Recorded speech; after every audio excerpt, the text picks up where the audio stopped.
Hi friends, இது முடவாட்டு கிழங்கு.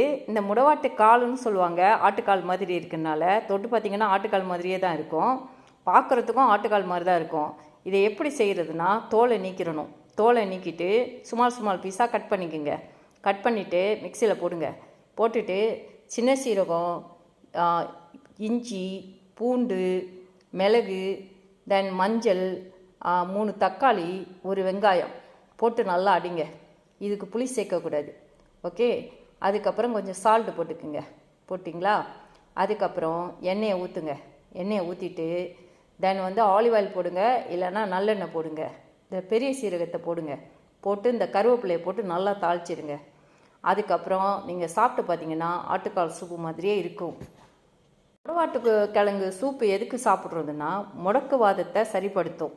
அதே போல் தென் முட்டி வலி, இடுப்பு வலி, இந்த வலிக்கல் எல்லா வலியும் எடுத்து விட்ரும். அதே போல் சுகருக்கு நீங்கள் இதை சாப்பிட்டிங்கன்னா சுகர் கொஞ்சம் கம்மியாகும். தென் இது வாழைத்தண்டு மாதிரி இருக்கும். உள்ளே சீவிட்டு பார்க்கும்போது அதோட ஸ்கின் அப்படி தான் இருக்கும். சாப்பிட்டு பார்த்தீங்கன்னா வெறுங்கிழங்கா சாப்பிட்டிங்கன்னா வாழைக்கிழங்கு மாதிரி தான் இருக்கும், வாழைத்தண்டு மாதிரி. ஓகே. தென் இது நீங்கள் உங்கள் ரத்தத்தை சுத்தப்படுத்தும். இது எல்லா வியாதியையும் விரட்டக்கூடிய சக்தி. எல்லாருமே இதை சாப்பிடலாம். வாரத்தில் ஒரு நாள் இந்த கிழங்கை வச்சு சாப்பிடுங்க. ரொம்ப நல்லது உடம்புக்கு.